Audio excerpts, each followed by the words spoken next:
¿qué es la fe? Con signos de interrogación.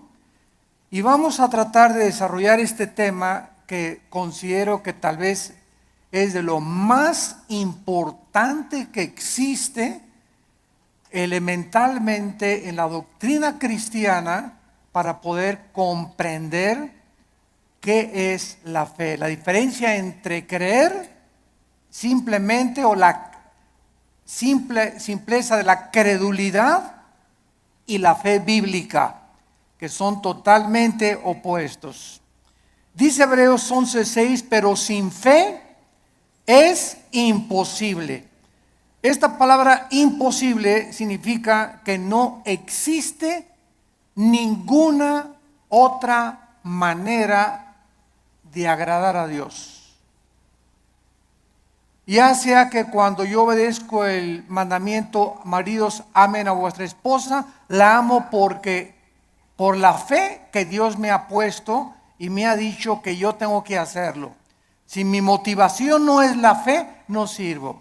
Cuando yo doy dinero a la obra de Dios, tiene mi motivación que ser por fe, agradando siempre a Dios. Amo a mi esposa porque quiero agradar a Dios. Amo a mi esposo porque quiero agradar a Dios. Doy porque quiero agradar a Dios. Siempre, siempre la fe tiene que estar detrás de nuestras acciones. Y si la fe no está detrás de nuestras acciones, no estamos agradando a Dios. Es imposible. La palabra imposible, insisto, significa que no hay posibilidad alguna de agradar a Dios de otra manera. Fíjense qué importante es esta conferencia. Y a continuación dice el Espíritu Santo, porque es necesario, o es implícito, que el que se acerca a Dios, ¿cómo nos acercamos a Dios? Creyendo que Él existe. Si tú te pones hoy en la mañana a orar, Señor, te pido por mi hija, mira que tiene 3 días que se fue mi hija. Oh, Señor, no tengo trabajo. ¿Tú crees que te estás acercando a Dios con fe?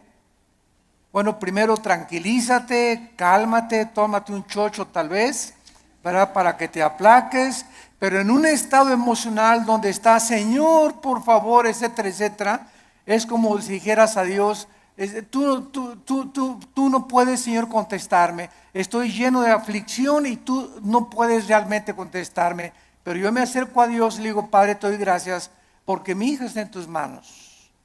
Te doy gracias porque el trabajo que tengo por delante está en tus manos. Y gracias, Padre Santo, porque descargo mi corazón y al levantarnos de la oración, creemos que Dios nos escuchó. Pero si tú te levantas después de orar, con la misma aflicción, con la misma tensión, con el mismo estrés, con la misma ansiedad, vuélvete otra vez a hincar, porque no has agradado a Dios. A través de la oración, cuando nos acercamos a Dios, tenemos con nuestra acción, después de estar en la presencia del Rey, creer que realmente Él nos ha escuchado. Y además hay que creer otra cosa, que Él es galardonador. O sea que Dios nos va a recompensar todo vaso de agua que nosotros demos. Un simple vaso de agua a cualquier persona en el nombre de Jesús. Dios no es olvidador ni deudor para olvidar lo que Él nos tiene que dar, para bien o para mal. Muy bien, vamos pues en el versículo 1 a tratar de encontrar alguna definición que nos ayude a sentar nuestras bases de qué es la fe para comenzar a construir arriba del versículo 1. Es pues la fe, la certeza. La palabra hypostasis, que se tradujo certeza, es sustancia. La fe es una sustancia, es algo real, es una seguridad. ¿De qué cosa? De algo que viene. De algo, no de algo que tienes ya. Porque si lo tienes ya, ya no es fe. Entonces la fe está relacionada con el futuro. Siempre, siempre con algo que no tienes y que viene. Y que tú tienes que estar seguro que viene. No tengo trabajo ahorita, tengo 3 días sin trabajo, 2 semanas sin trabajo, pero Jehová es mi pastor. Como decía mi esposa hace unos momentos, declaro que soy tu hijo, que nada me faltará. Yo voy a mantener mi paz. Mi hijo se fue, mi hija se fue, no tengo trabajo, pero yo tengo la seguridad, la certeza que aunque no lo tengo ahorita, aunque no veo ahorita a mi hija que se componga, ni mi hijo que se componga, y aunque no veo ahorita prospectos del trabajo, lo creo, lo tengo seguro, porque tú lo has dicho. No he visto justo desamparado a su descendencia que mendigue el pan. Yo sé que tú me vas a dar el trabajo, Señor. Yo sé que tú me vas a sacar adelante. ¿Por qué? Porque así lo dice tu palabra. Y esta seguridad que tú tienes, dice a continuación, es una convicción, aunque tú no lo estás viendo. Muy bien, vamos pues a tratar de explicar más claramente esto. La fe está relacionada con el futuro y con lo invisible. Con lo futuro y con lo invisible. Porque es algo que esperamos en el futuro, ya sea en 3 horas, 4 horas, mañana, pasado un mes, un año, no sé. Y al mismo tiempo es algo que no podemos percibir con nuestros 5 sentidos. En el momento en el que nosotros veamos algo, ya no es fe. Porque la fe está relacionada con lo invisible. En el momento que lo veo, ya no es fe. Por eso cuando alguien dice, si yo veo un milagro, voy a creer. Esto es la antítesis de la fe. Porque es totalmente lo contrario. Primero tenemos que creer, como lo vamos a ver, para ver. ¿Me están siguiendo? No es ver para creer, sino creer primero para que después puedas ver la gloria de Dios manifestada. Muy bien, la fe es la certeza, es una seguridad de algo que esperamos y es una convicción de algo que nosotros no vemos. Esta certeza, ¿quién nos las da? Porque necesitamos una certeza y necesitamos una convicción para que nuestra fe sea sólida y esté basada en un buen fundamento teológico. Esta certeza nos las da la Biblia. Porque solo en la Biblia puedes encontrar las promesas que son futuras para nosotros.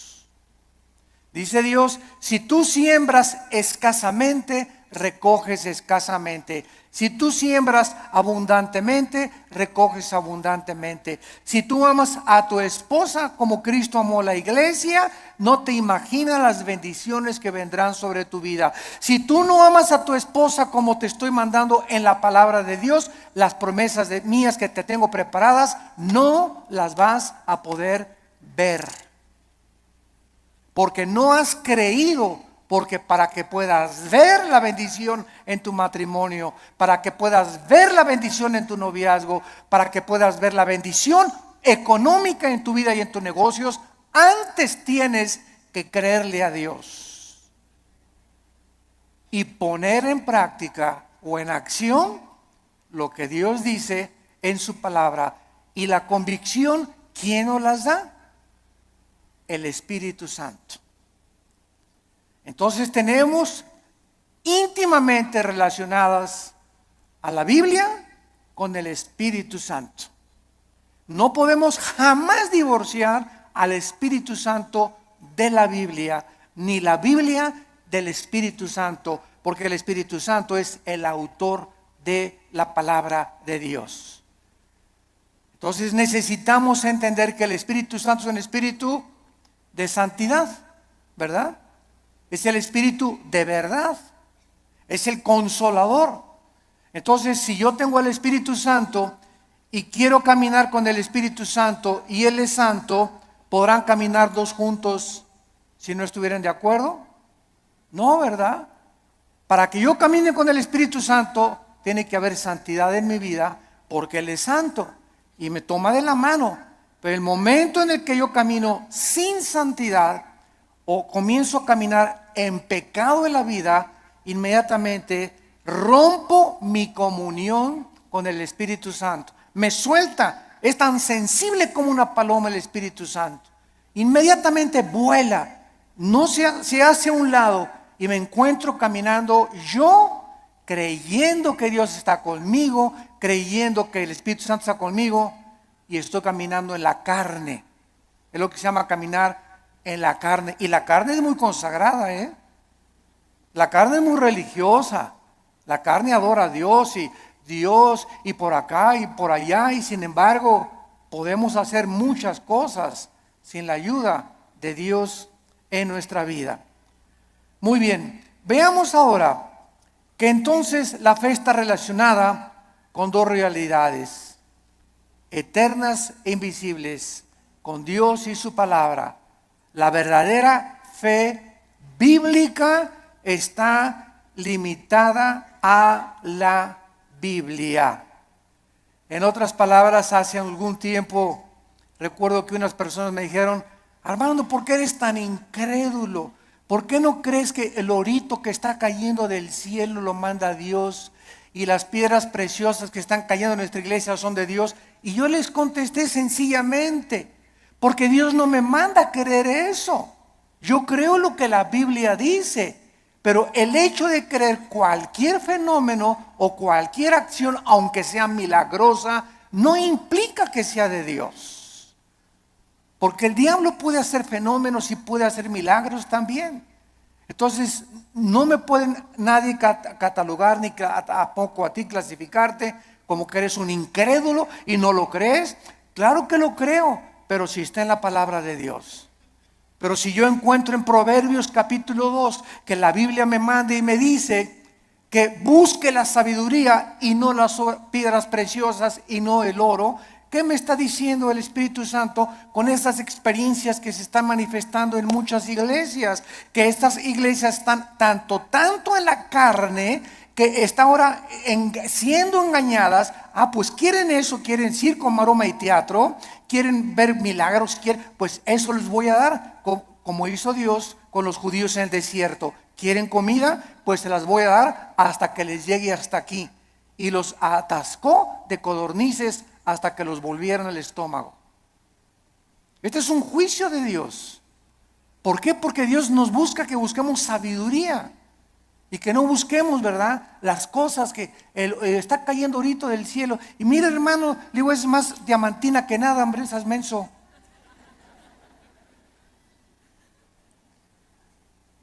La fe está relacionada, está íntimamente ligada a la Biblia. Nuestra fe no es un trapo ungido. Hermano, voy a ir al río del Jordán y cuando vaya a Israel voy a meter una botellita el agua del Jordán y me la voy a traer y me la voy a echar cuando esté enfermo. O la voy a poner ahí, ya casi una veladora. Voy a traer agua del Jordán y me voy a bautizar del río Jordán. El agua del río del Jordán y el agua del río Bravo y el agua del río Nilo y el agua del río Támesis en Inglaterra es exactamente igual. El río Jordán no tiene propiedades milagrosas. Es el agua de un río donde hace 2000 años el Señor Jesucristo fue bautizado, pero el agua no tiene nada de milagroso.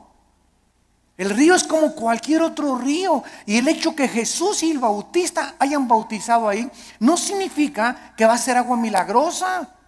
Estamos retrocediendo otra vez a Roma, a la agua bendita. Antes entraba a la iglesia y le metía la mano y me hacía por mí que agua bendita, porque le hicieron así y le atribuían propiedades milagrosas. Esto se llama hechicería. Esto es vulgar hechicería. atribuirle a un objeto, a agua, trapitos o cualquier cosa, poderes milagrosos. Esto es hechicería.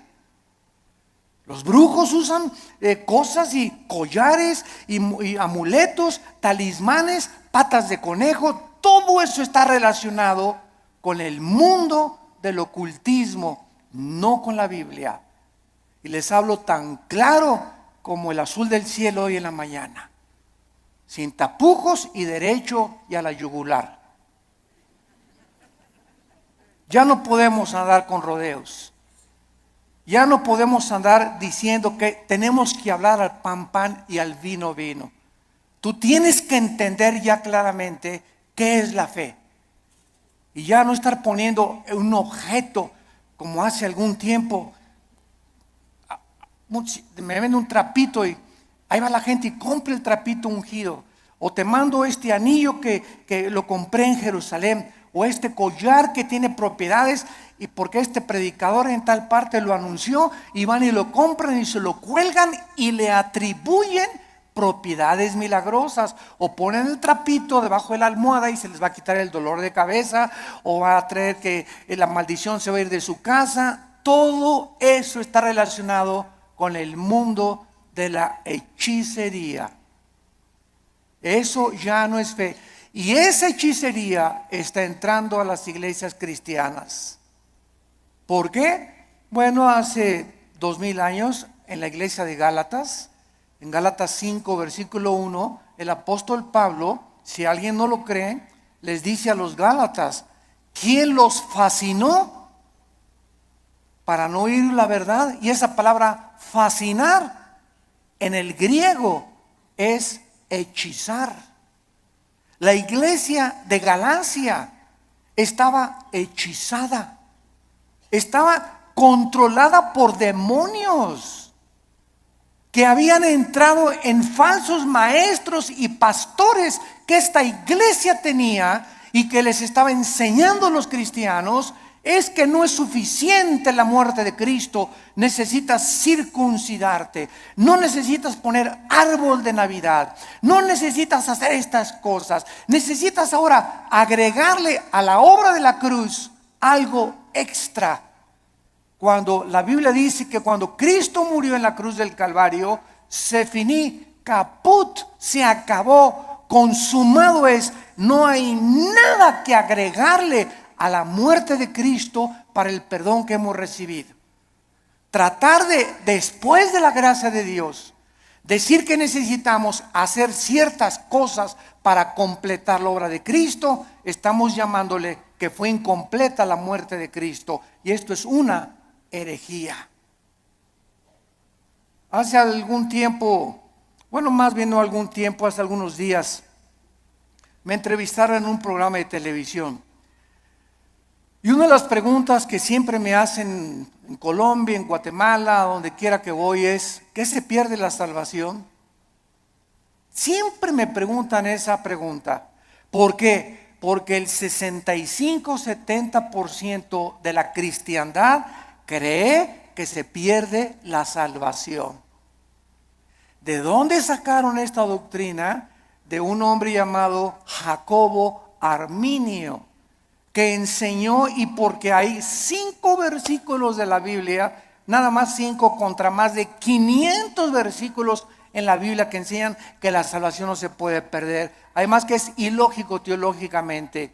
Entonces, estos 5 versículos parecen enseñar que la salvación se pierde, como si que te borraré del libro de la vida y que te apartaré y la rama, Juan 15, serán cortados, etcétera, etcétera, que parece indicar que la salvación se pierde. O segunda de Pedro capítulo 2, 22 al 24, que el perro regresa a su vómito, la puerca lavada a lavarse en el lodo. Pero sin embargo, cuando estudiamos estos versículos, nos damos cuenta que los sacaron de su contexto. Miren, es tan simple como esto. Cuando una persona dice que se pierde la salvación, ¿qué está diciendo? Síganme con cuidado. Está diciendo que al llegar al cielo, Pedro le va a decir, a ver, Pancho Pantera, ¿por qué te voy a dejar entrar al cielo? Y tú le vas a contestar, por la gracia de Dios, más me porté bien. Igual a la salvación. Esto es lo que se está diciendo. O sea, que la gracia de Dios no fue suficiente. Ahora que ya soy salvo, necesito portarme bien. Porque si no me porto bien, pierdo la salvación. Entonces, ¿qué salvación nos dio Dios? ¿Temporal o eterna? Dicen Hebreos 9 y Hebreos 10 que nos hizo eternamente perfectos y santificados. En el momento que recibes a Cristo, recibes la eternidad. Estamos ya en el reino de Dios espiritualmente. La eternidad está dentro de nosotros, ya. Pero, y ahora en segundo lugar, ¿por cuántos pecados? Apunta todo esto para que te defiendas. ¿Por cuántos pecados murió Cristo en la cruz? ¿Por los pasados, por los presentes o por los futuros? Por los pasados, los presentes y los futuros. Entonces, si existe un pecado que diga que nos hace perder la salvación, Cristo tendría que volver a morir. Cristo tendría que volver a pagar por ese pecado que te hizo perder la salvación. Porque la muerte de Cristo solamente te perdonó los pasados, pero los que tú cometas, tú eres responsable. Y si hay alguno que cometas, entonces Cristo tiene que volver a morir. Y entonces ya Cristo no murió por los pecados pasados, presentes y futuros, sino solamente por los pasados. Porque los que estás cometiendo, tendría Cristo que estar muriendo muchas veces para estar pagando por ellos. Ahora, si tú cometiste un pecado que te hace perder la salvación, la pregunta de los 64,000 pesos es, ¿cuál es, Pancho? ¿Qué pecado nos hace perder la salvación? Dice el 1 de Juan, ¿la sangre de Cristo nos limpia? Solo de algunos. Eso dice, ni el homosexualismo, ni el divorcio, ni el transexualismo, ni el robo, ni el crimen, ni el asesinato, ninguno de estos pecados es el pecado imperdonable. Ninguno de estos pecados es la blasfemia contra el Espíritu Santo. El único pecado que no tiene perdón no lo pueden cometer los cristianos, solo los no cristianos, que es la blasfemia contra el Espíritu, rechazar la gracia de Dios, Hechos 7, 51 y 52, que es el pecado que cometieron los fariseos. Que después de oír al Hijo de Dios, después de oír la predicación de la palabra, no te quiero, no te quiero, no te quiero. Pero un cristiano, 1 Corintios 12:2, no puede por el Espíritu ni siquiera blasfemar o maldecir al Espíritu Santo. Antes de ser cristianos, todos blasfemamos el nombre de Dios. Todos blasfemamos contra el Espíritu Santo antes de ser cristianos, ¿no es verdad? Todos cometimos pecados tremendos. Ahora, cuando nos muramos, otra pregunta, cuando nos muramos, ¿cuántos van a morir perfectos? ¿Dónde está San Anastasio por aquí? O Santa Rita de Casia. Cuando muramos, vamos a morir en pecado. A lo mejor hoy en la mañana le grité a mi esposo y me muero a las 2 de la tarde, ya me morí en pecado. A lo mejor hiciste una mentira a las 3 de la tarde y te da un ataque al corazón a las 7 de la noche, ya te moriste en pecado. Te pasaste un alto, ya te moriste en pecado si chocas. Todos nos vamos a morir con algún cierto de pecado, pero esos pecados ya fueron puestos en la cruz del Calvario. Entonces tendríamos que ir al purgatorio para pagar por esos pecados con los que morimos y no los pudimos confesar. Todo esto es absurdo y irracional teológicamente. Y podemos continuar así con los pactos, con la gracia. ¿Qué es la gracia, no? Entonces decir que se pierde la salvación es decir que es la gracia más portarme bien o hacer buenas obras para poder entrar al cielo. La fórmula está equivocada totalmente. Estás reprobado químicamente en la teología. La fórmula es la gracia más nada igual a la salvación. Las buenas obras que nosotros hacemos no son para salvarnos. Ya Cristo pagó por todas mis malas obras pasadas, presentes y futuras. Mis buenas obras que ahora hacemos, síganme con cuidado, Virgen del Socorro. Las buenas obras que nosotros hacemos después de la salvación solamente son para la entrega de recompensas o la pérdida de recompensas en el tribunal de Cristo. El cristiano ya no va a ser juzgado por sus obras en cuanto a la salvación, sino en cuanto a las recompensas. Y la fidelidad va a ser altamente recompensada por Dios. Un vaso de agua que hayamos dado, lo que hemos hecho en el nombre de Dios, pero no está relacionado ya con la salvación. Ya hemos sido justificados por la fe, ya hemos sido santificados y ya hemos sido glorificados desde antes de la fundación del mundo.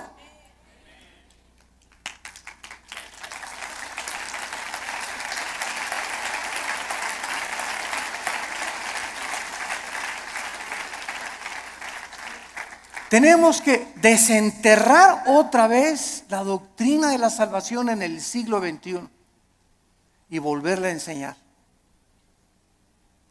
claramente, porque el pueblo de Dios en los errores en que está cayendo es por no tener bases teológicas firmes, doctrinales, de una doctrina elemental como la gracia y la salvación. Y por todos lados, porque todo el mundo lo cree, yo también lo creo. Demuéstramelo con la Biblia. Y lo voy a creer entonces. Pero no voy a creer que porque todos creen que se pierde la salvación, yo voy a creer que se pierde la salvación. Yo te lo demuestro y se los dije en la televisión, tenemos el debate con el que quiera y se lo demostramos, ¿verdad? Que es absurdo seguir creyendo que se pierde la salvación. Ahora muchos dicen, bueno, como ya no pierdo la salvación, me voy a portar ahora sí, le voy a dar vuelo a la hilacha, ¿verdad? Bueno, dice Gálatas 5:10 que fuimos llamados a libertad, solamente que no usemos la libertad como ocasión para la carne. La persona que dice eso, con que no puedo perder la salvación, puedo hacer lo que quiera, no es salvo. No es salvo, porque si tienes al Espíritu Santo, no vas a tratar de aprovecharte y tomar la gracia de Dios como una licencia para pecar. Eso demostraría Romanos 6, que pues pecaremos para que la gracia de Dios abunde de ninguna manera, porque los que hemos muerto con Cristo, ¿cómo vamos otra vez a pecar? O a tratar de pecar voluntariamente. Ya demostraría que ni siquiera tenemos la salvación.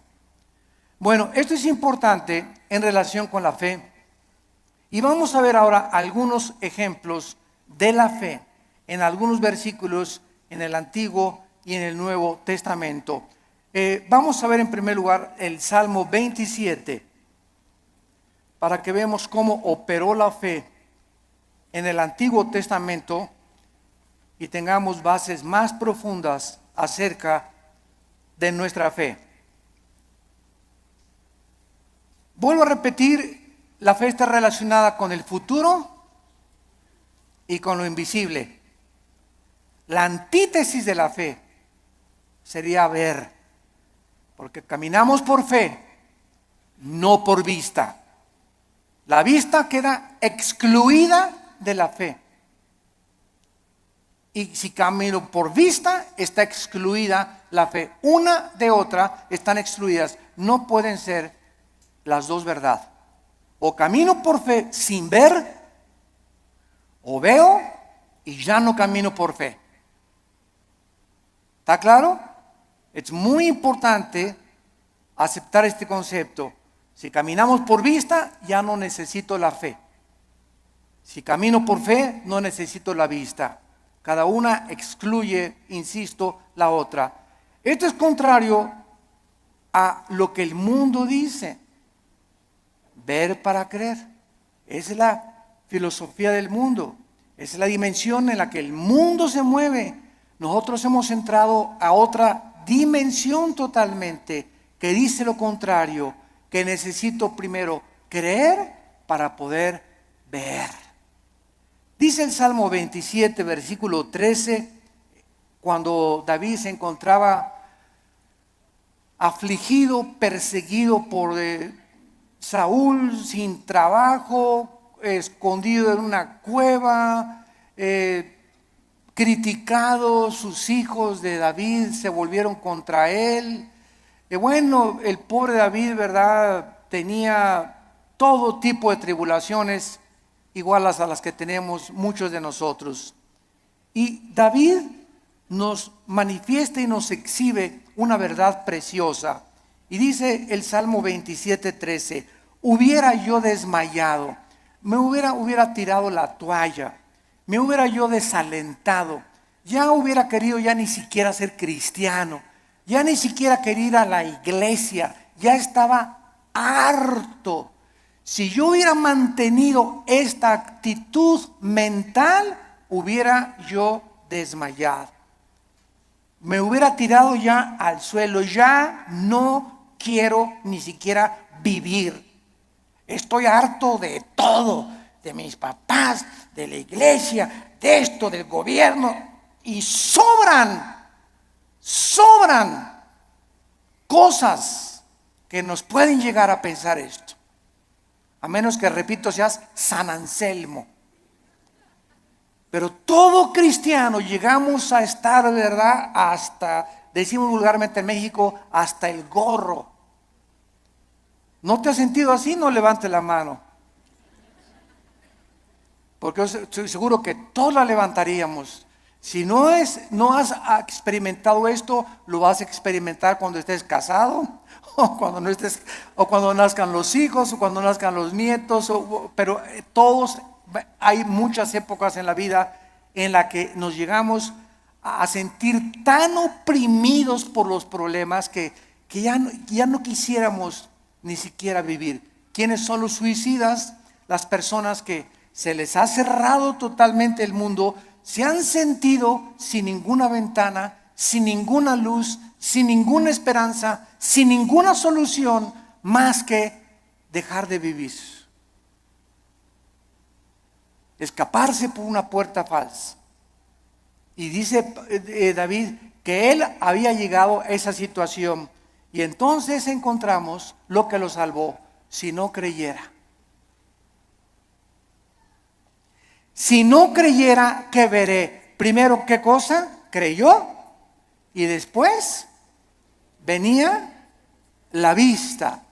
Si yo no hubiera creído que voy a salir de esta situación y que Dios me va a mandar otro esposo, otro novio, que viene el trabajo, si yo no hubiera creído en las promesas de Dios, ya desde cuándo me hubiera aventado desde el puente hasta abajo. ¿Qué es lo que nos sostiene? Creer lo que Dios nos ha dicho. Esa es la fe, lo que nos ha dicho en su palabra. Hubiera yo desmayado si no creyes. Y dice 1 Pedro 1:5 que somos guardados por el poder de Dios mediante la fe.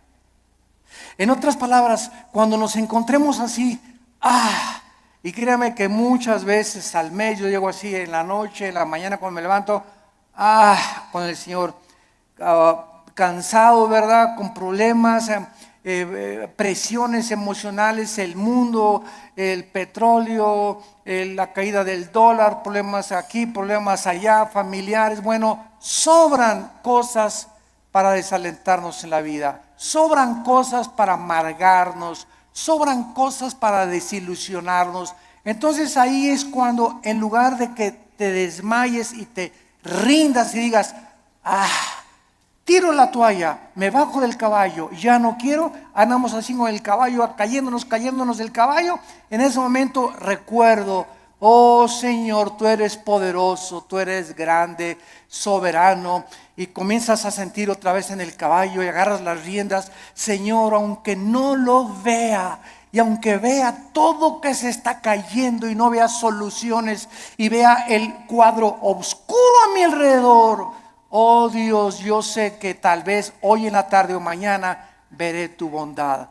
Me vas a sacar del pozo de la desesperación, me vas a pintar un nuevo futuro, vas a solucionar mis problemas, y por eso sigo en mi caballo y rajámonos pinto, échele velocidad y vamos adelante.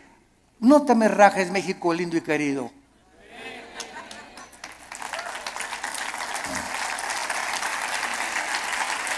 No nos echemos para atrás. Vamos 2-0. Pues ya. Puro gringote de 1.90, 1.95. No, ya no la hacemos. ¿Cómo que no la hacemos? ¿Cómo que no? Ya, ándele, ¿cómo que no la hacemos? Y eso de veras nos infunde ánimo. Porque es un cuadro físico de lo que espiritualmente debemos hacer nosotros. Crecernos al castigo. Ya en mi trabajo. Y nadie me quiere. Y me dicen risitos de oro, pero tengo nariz de corcholata. ¿Sabes una cosa? Bueno, ¿por qué comenzamos a sentirnos así? Porque estamos viéndonos en el espejo, porque estamos viendo la situación, porque estamos caminando por vista. Olvídate y desconéctate de lo que ves y lo que por tus 5 sentidos entran y conéctate con la palabra de Dios. Diario ven a la Biblia en la mañana, cargar las pilas, la energía. Chupa la fuerza espiritual que Dios tiene para nosotros, que es la que nos va a sostener. Nos separamos de la Biblia y nos vamos al suelo. Hebreos 11:27, otro ejemplo en el Nuevo Testamento de Moisés. Hebreos 11:27 dice así: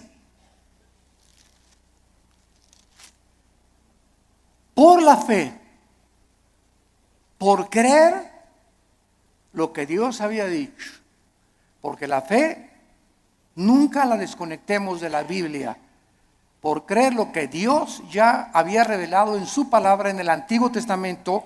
Moisés dejó Egipto. Si él hubiera sido guiado por sus emociones, vean ustedes, el temor, que es el más grande enemigo de la fe. El temor. El temor es la antítesis de la fe, es lo opuesto de la fe.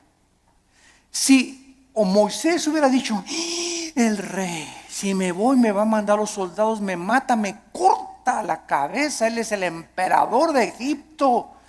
Pero Moisés no vio al emperador de Egipto, no el temor que comenzó a meterse, porque el temor así entra como la termita, ¿verdad? Y comenzamos a sentir así que, y el temor, y comenzamos hasta a sudar frío, y comenzamos a temblar por el temor, y saldrá esto, y saldrá de la operación mi abuelita, y podremos,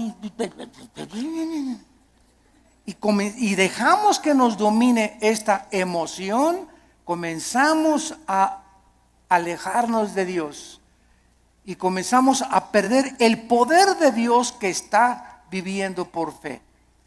Moisés dijo, antes de tenerle miedo al faraón, antes de tenerle miedo a su abogado, antes de tenerle miedo a mi suegro, antes de tenerle miedo a mi ex esposo, antes de tener miedo de nada ni de nadie en este mundo, tengo temor de Dios.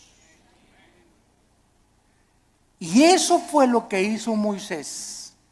No vio el temor del emperador, los ejércitos que tenía, y dejó Egipto. No fue gobernado por el temor, sino creyó lo que Dios le había dicho y venció sus emociones. Porque se sostuvo como viendo físicamente a Dios. ¿Eso dice? Ese está en tercera de Pancho 3:1. Porque se sostuvo viendo algo que no se veían con sus ojos, ni se experimentaba empíricamente con sus 5 sentidos. Se sostuvo por algo que nadie podía ver, pero él sí podía ver, y podemos ver los cristianos, que es a Dios. Viendo al invisible. ¿Con qué ojos lo vemos? Con los ojos de la fe. Es un par de ojos que el Espíritu Santo nos ha entregado que el mundo no tiene. Vemos no lo que vemos, vemos las cosas que no se ven, porque las que no se ven son más reales que las que se ven. Esto fue lo que hizo que Moisés se pudiera sostener. La fe nos capacita para ver lo que el mundo no puede ver. no hay trabajo, no hay esto, no hay aquello, el mundo, terremotos, se cae. Ahora que fue el terremoto de Japón, no sé si vieron ustedes un video de los muchos que han pasado, que primero el terremoto, el tsunami y el puntillazo, la fuga de gas radioactivo. Y pasaron a una japonesita que era cristiana, como de 80 años de edad. Y está la japonesita en el video caminando y dice, aquí estaba mi casa.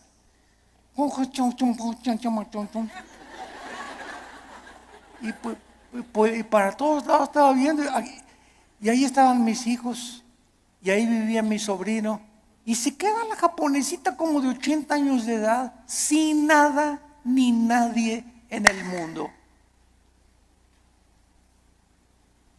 Ni una cobija donde acostarse. Y se hace así las cabezas y dice, pero tú me seguirás sosteniendo. Bueno, las lágrimas comenzaron a caer de mis ojos.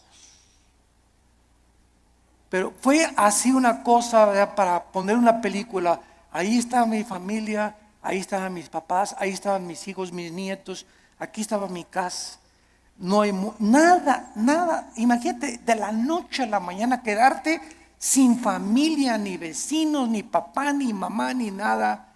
Y levantar los ojos, pero tú me seguirás sosteniendo. Esa es la fe.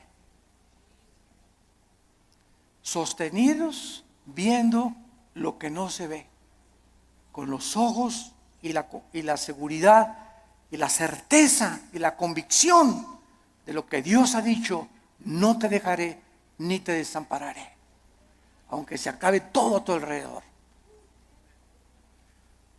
Veamos ahora en Juan capítulo 11. Juan capítulo 11, versículo 39 y 40. Se muere Lázaro. La familia de Lázaro eran las hermanas Marta y María. Marta es un ejemplo de la mujer afanada, María un ejemplo de la mujer que se acerca a Dios. Pero las dos nos representan a todos nosotros. No porque te digas Marta vas a ser afanada, ¿verdad? Pero es un ejemplo solamente de que todos nosotros padecemos esta debilidad. De que muchas veces queremos ver para creer. Y tenemos que dominar esa tentación y ese impulso de nuestra antigua naturaleza. Entonces aquí en Juan 11:39 dijo Jesús, quita la piedra. Marta, la hermana del que había muerto, dijo, Señor, y él ya, porque es de 4 días. Jesús le dijo, ¿no te he dicho que si crees, verás? Ahí está otra vez. Marta, tú no tenías que haber visto que se alivió ahorita. Hemos llegado al punto que lo dejé morir, porque Cristo dejó morir a Lázaro. ¿Se acuerdan que cuando le avisaron? Señor, Lázaro se está muriendo. No hizo caso. Y era el mejor amigo de Jesús y la familia que lo hospedaba y le daba de comer a Jesús y tenía según un cuartito especial para Jesús cuando pasaba por ahí Jesús. Y no hizo caso Jesús. Y Lázaro se murió. Y ya que tenían 3 días, Jesús dice a los discípulos, vamos a donde está Lázaro. Y ahora sí, como decimos en México, ¿ya para qué? ¿Ya para qué? ¿Ya para qué? Pues ¿cómo que ya para qué? Pues eso decimos nosotros, pero no lo dice Jesús ni Dios tampoco. Y llega Jesús, los discípulos, ¿ya para qué, Señor? ¿Ya para qué? Ya pierdes tu tiempo. Y es que todo, dice Cristo, lo hice llegar a este punto y te estoy haciendo llegar a este punto donde pierdas tu trabajo, donde tengas esa enfermedad, donde pases esto. Estoy llevando las cosas al extremo para que cuando estén en el extremo, ahí pueda yo ser grandemente glorificado por tu vida. Yo cuántas personas he visto que se enferman de cáncer y que son sanadas y que dicen, Dios mío, hasta los médicos, pero esto es un milagro. Pero si no hubiera sido esa enfermedad, no hubiera sido glorificado Dios. Si no hubieras perdido tu trabajo y un trabajo te viene milagrosamente, ¿cómo podrías decir, Señor, solo tú pudiste haberme dado este trabajo? Fue un milagro. Así como ayer la selección mexicana fue un milagro que ganara. Pero aquí no se mete, ¿verdad?, la fe. O sea, 2-0 decimos, ya al 2-0, yo ya iba a pagar la televisión. La neta. Dije, ya, otra goliza. ¿Cómo nos vamos a levantar de un 2-0 con estos gigantones de gringos, verdad? Y cuando viene y te das cuenta, ¿no? Que, caray, digo, lo que no parece, se puede convertir en una realidad. Entonces muchas veces Dios deja que lleguemos a ese 2-0 y que parezca que todo está perdido. No está perdido.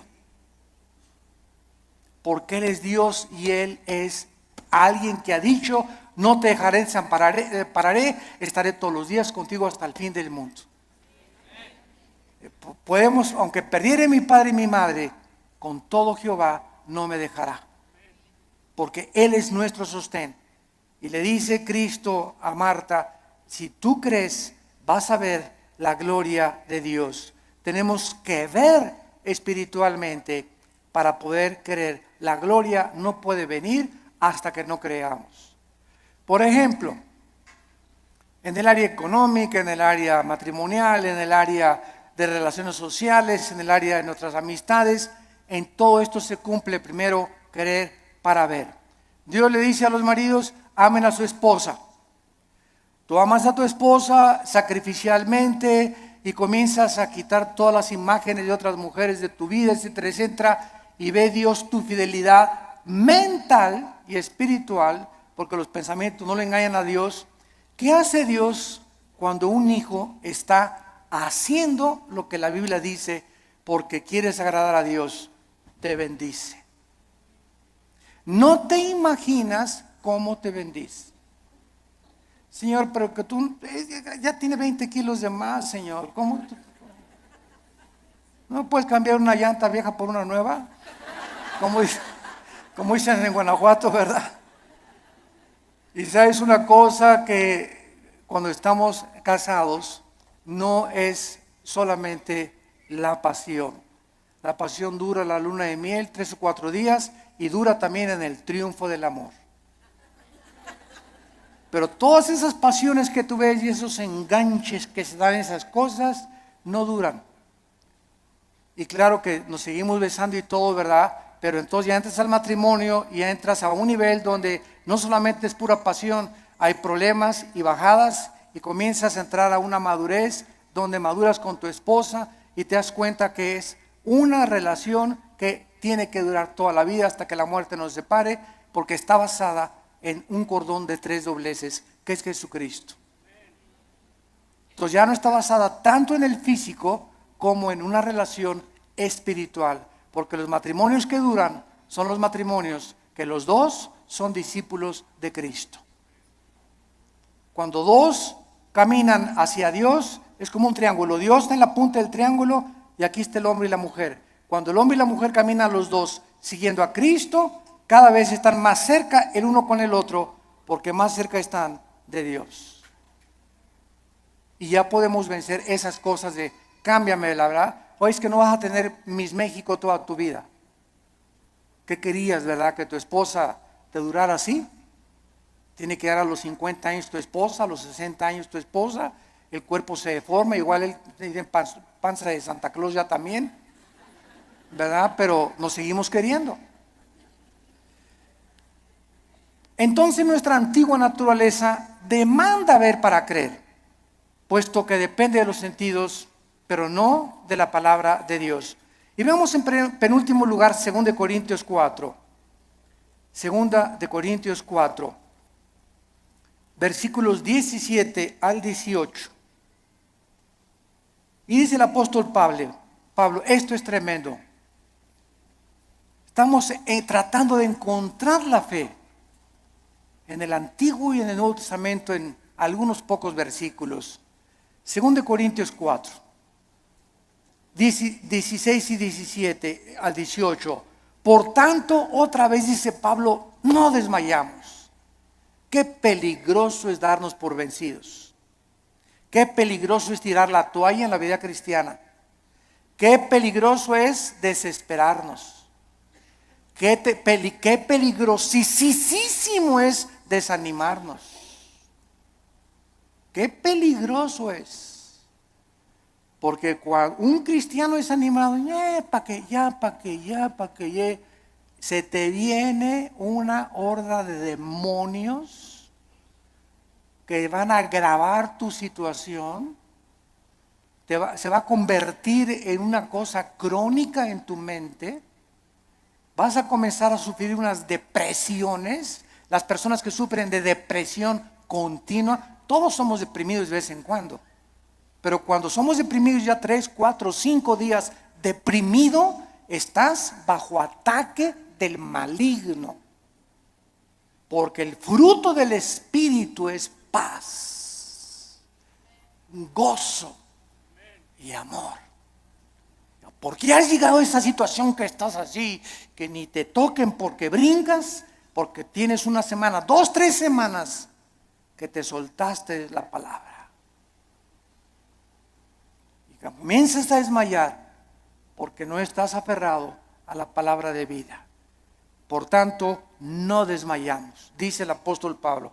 Antes, aunque nuestro cuerpo exterior se va desgastando, el interior, no obstante, se renueva de día en día. ¿Saben ustedes que lo peor que existe para una persona es verse en el espejo? Bueno, claro que tenemos que peinarnos, ¿verdad? Y rasurarnos, etcétera, etcétera. Pero cuando ves, ya tengo 50 años, viejito ya.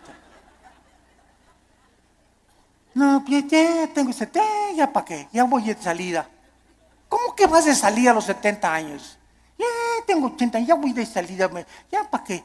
¿Cómo que vas de 80? A los 80 años Moisés fue llamado por Dios. A los 80 años Caleb le dijo a Josué, dame más montañas para conquistar. Cuando comenzamos a vernos físicamente, no, pues es que dice que a los 60, a los 70 se deteriora el cuerpo. Eso dice la ciencia, pero dice uno de los salmos que cuando nosotros confiamos en Dios, seremos fructíferos como las palmeras, tendremos fuerzas como las del búfalo y creceremos como los cedros del Líbano para continuar anunciando la justicia de Dios. ¡Qué viejo ni qué viejo!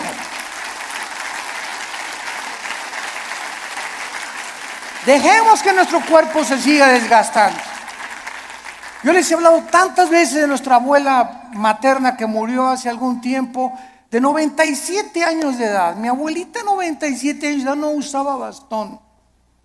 Nunca se convirtió a los casi 80 años de edad, después de haber sido 30 años presidenta de la Acción Católica de México. A los 80 años de edad, vivió todavía 17 años más a los 97 en sus 5 sentidos. Y se levantaba a las 7 de la mañana y se emperifollaba y se ponía su loción Sanborns, se cubría todo, ¿verdad? Y caminaba, era la loción famosa en aquel tiempo, ¿verdad? Y la más barata también. Y estaba a los estudios y la llevaba a los estudios en la mañana y en la tarde. ¿Ahora dónde vamos, hijito? Me decía a las 5 o 6 de la tarde el domingo. Le digo, abuelita, tú a tu casa y yo a la mía, le decía. Porque todavía traía cuerda a los 95, 96 años, traía cuerda todavía, porque, a ver, y vamos a ver una película mejor de Walt Disney, ¿no? Y llévame a cenar, abuelita, que me desgastas, abuelita, me debes más de 50 años de edad. Pero ¿qué era lo que la sostenía ella? Y que ella nunca, siempre el gozo, siempre contenta, ¿verdad? Regañando a todos y por aquí y por allá. Se parece mucho a mi mamá ahorita, ustedes la conocen, a la generala y mamá, ¿verdad? Sobre todo los que van a Liti, pero esa es energía que necesitamos tener. Y no estar, ya tengo, cacle. El interior se va renovando. Y este cuerpo corrupto vas a echar a los gusanos y al panteón y vamos a resucitar. Así como una semilla contiene un árbol y fruto y ramas, esa semilla, ahí está todo así cuando se siembra va a resucitar en un cuerpo glorificado. Y nos vamos a ver, y cuál cacle ni qué nada, ¿verdad? Sino que tenemos que mantener esa energía y esas fuerzas, esas ganas para vivir para Dios. Porque los que se mueren pronto son los que no tienen ganas de vivir para Dios. Ya, para que ya yo llegué, ya voy de salida. Tienes que hablarle a tus nietos y tienes que hablarle a tus viejitas y tienes que ir a los asilos a predicar. No te encierres nada más, cacle. Nada, hay mucho que hacer todavía.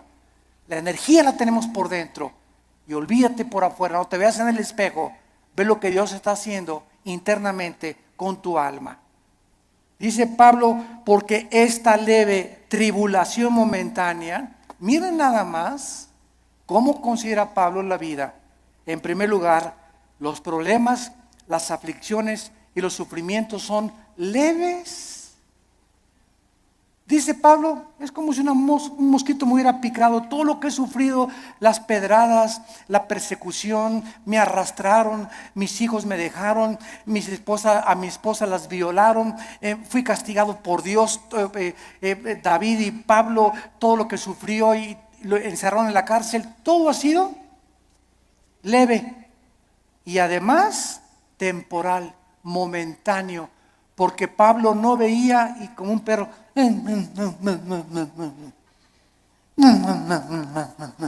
pobre de mí, ya no me quieren ni mis nietos, se acuerdan de mí, ya nadie me quiere. Y comienza a ser como un perro ahí en el rincón, lamiendo tus heridas y compadeciéndote, y esa autolástima que va a hacer que te hundas y te pintes más rápido. Que te vayas, más rápido. A veces me olvida que no estoy con los jóvenes.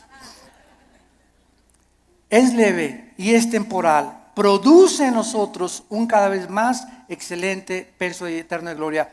No mirando las cosas que se ven. No mirando las cosas que se ven. Ahí está otra vez la fe. Si miran las cosas que se ven, nos desmayamos, nos desanimamos, nos hundimos. Miremos las promesas de Dios, sino las que no se ven, porque las que se ven son temporales, pero las que no se ven son eternas. Gracias por tu palabra, Señor. Señor, gracias por alimentarnos, edificarnos, animarnos con tu palabra. Gracias por aclararnos tantos conceptos que están siendo atacados, estamos siendo invadidos por doctrinas extrañas que se han acabado aceptando como si fueran la verdad. Regresemos a la Biblia. Volvamos otra vez a abrir las páginas santas de la Biblia para que el Espíritu Santo alumbre nuestro entendimiento y podamos ver la gloria de Dios en la faz de su Hijo Jesucristo. Gracias porque sin esta fe, sin creer en lo que tú nos has dicho, no existe ninguna otra manera en que te podamos agradar, porque así tú, Señor, lo has determinado. En esta mañana muchos de ustedes que nos ven a través de la televisión y aquí presentes, tal vez eran crédulos y tú le llamabas fe a lo que te habían enseñado en tu familia o en tu religión, sin saber en qué estaba basada lo que te habían enseñado. Pero la fe requiere de conocimiento, porque necesitamos conocer, porque viene por el oír y el oír por la palabra, para que tenga una fe que salve tu alma.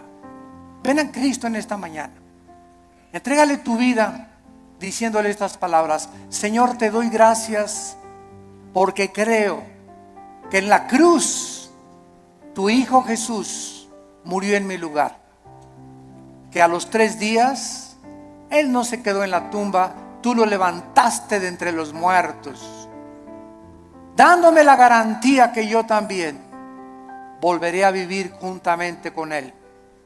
Señor Jesucristo, te pido que entres a mi vida. Me arrepiento de mis pecados. Lávame con tu sangre preciosa. Sé para mí mi Señor ahora y mi Salvador. Porque quiero ahora ya no vivir conforme a lo que veo con mis ojos físicos, sino con los ojos espirituales que en este momento me estás trasplantando tú, para poder ver tu gloria en tu palabra. En el nombre de Jesús. Amén. Gracias a Dios por su palabra. Gracias a Dios por la Biblia.